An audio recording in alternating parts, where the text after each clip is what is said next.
before Galaxy Fight, before Waku Waku 7, and before Astra Superstars, Sunsoft's foray into the fighting game genre started in 1994 with this cute party game mash and smash fighter called Sugoi Hebereke for the Super Famicom. While not your typical fighting game of the likes of Street Fighter, this certainly falls into the category as you and 3 other players tough it out in a variety of stages until one is crowned the victor.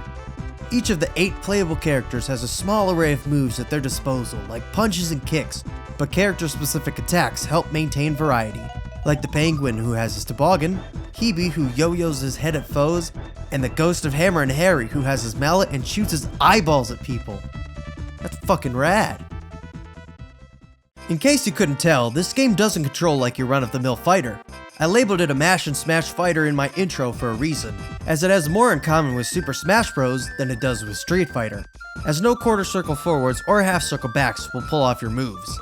Instead, regular button presses and holding forwards or backwards while mashing will take care of your opponents, making this the perfect pick up and play fighter for you to go at it with your friends who don't play fighting games.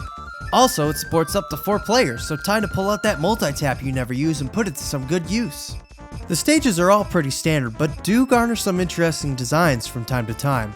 Also, each round employs a new weather effect to try and keep things interesting.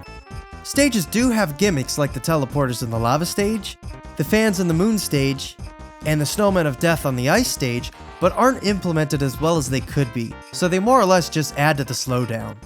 Sure, fighting to stay atop the snowman of death and out of the way of the ricocheting blobs is fun, but others just fall flat and have little to no bearing on the fight, or just get in the way.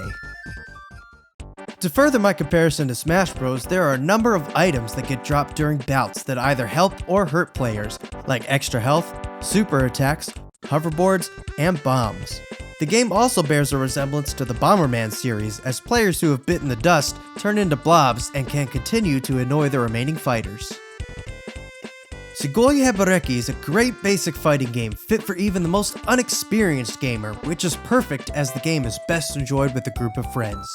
So retro gamers who game on the regular with buddies, hit up eBay and grab yourself a copy as it's a cheap buy sitting around $15. Of course, this is only one of the many games in the Hebereke franchise, which spans many genres, so expect to see more of them covered on the show in the future. But for now, be sure to get your hands on this gem of a fighting game.